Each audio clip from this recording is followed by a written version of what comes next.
Played a lot of different people Indiana has on offense and at quarterback and everything else. How do you prepare for this team? I think they played 4 quarterbacks here today.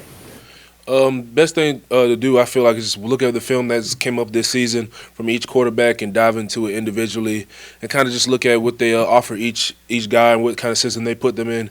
I just feel like the best thing we can do as ourselves is play our game and play with technically sound, play disciplined, efficient, effectively, and I feel like that's the best thing we can do, especially with how many quarterbacks they have played in their scheme.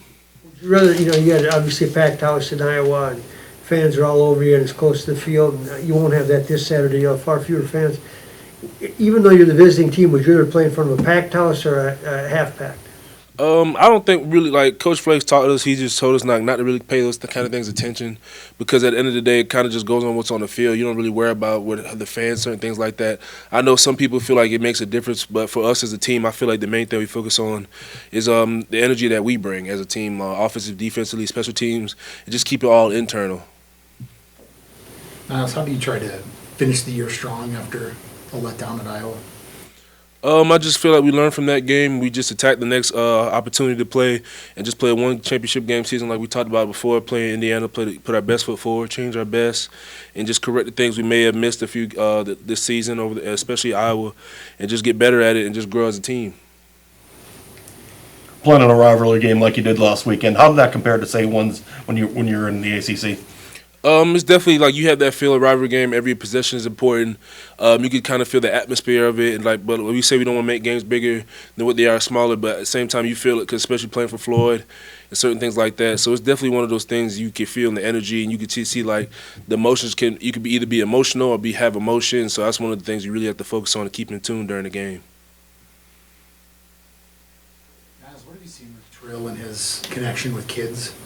Oh, Trill, like getting to know Trill over these my time since January.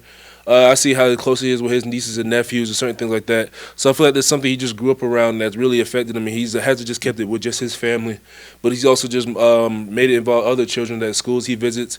And that's something I really love about Trill, that he just loves the game, but at the same time he loves spending time with children, and just bringing smiles to their faces. And that's something rare you don't see a lot of guys do, especially some guys feel like it's football. But Trill really wants to reach out and make a difference to the community, and that's something I really appreciate about Trill. I think I heard you say earlier this year that he kind of has a childlike attitude as well. How does he kind of? I think that's something that he relates to the children well with, because he's young. I mean, he just turned 21, but at the same time, he's just a big kid. He loves to smile, joke around. He's been my roommate for games, and me and him have just really grown together this past season. We had time during camp, but just having him as my roommate, talking to him a little bit, and we sit by each other in meetings. So it's really just one of the things I just seen Trill grow, and I've been able to help him where he's been asking me for help as an older guy, but also I've been learning from Trill myself, just enjoying the game again, having fun, and he's trying to bring the kid out of me myself. Got a couple games left in the regular season. Has it gone fast this year? Oh, of course. It's like, thinking about it, I just remember we were back in fall camp or in summer workouts, and I remember just stepping off the plane to get here after committing here, and I remember that time, it just flew by. And I feel like it just makes me enjoy the moment even more, and every little precious second I get with the team, every practice, workout, team meeting, you just appreciate it a lot more. So I would definitely say it flew by. I mean, I've enjoyed the journey, but it really has flown by. Is learning a new system relatively easy, or how is that when you transfer? It's always difficult, especially being in a system like I was at Clemson before for a long time, and then coming here just trying to adjust and put myself in where I could fit in. But I feel like the coaches have helped me, players, staff, everybody's helped me get adjusted. And they, like, any questions I had, they were always open to answer them. And I feel like that was really the main things. I feel like they were very welcoming. Even players, like, sometimes you feel a little nervous coming to a new team, being a new guy, especially an older guy, not as a freshman, but as an older guy, and just trying to learn guys, because everybody on the team has had relationships before you got there. So just trying to assert myself and find out where I fit. But everybody's been welcoming and showed love, and I appreciate that.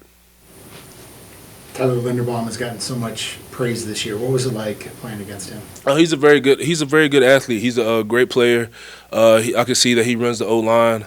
He keeps everybody disciplined. He's definitely the engine that keeps that offense running. I feel like he showed that when we played them. Seeing Boye every day, what stands out about his game? Definitely with Boye, like, everybody sees his athleticism. He's just a freak. he does things that's like just that pops out on film. At practice, you see him do certain things that you just like you know that everybody. It's very rare that you see a lot of guys do. Is there a play in particular that stands out? I wouldn't say a play, but just his overall play over the season, just his motor, his athleticism, getting off the ball, just his hand strength. I feel like he shows it. He showcases it every play, every down, every chance he gets, and I feel like it's just not one play. It's just like everything he's done over the season. How did it sit with you guys that you guys weren't able to get any sacks on Saturday? It's very something we went back and watched and really talked about as a D-line and as a whole defense as a whole that we need to work on, especially constant pressure to get to the quarterback. That's something we should do to help our secondary. And just I feel like we take that really personal because we want to be able to affect the quarterback, even if it's not a sack, but sometimes even getting a hand in the face or just getting pressure or just being in the surrounding area. I feel like that's something we wish we could have did better. Any more for Nyles? Nyles, thank you, sir. No problem.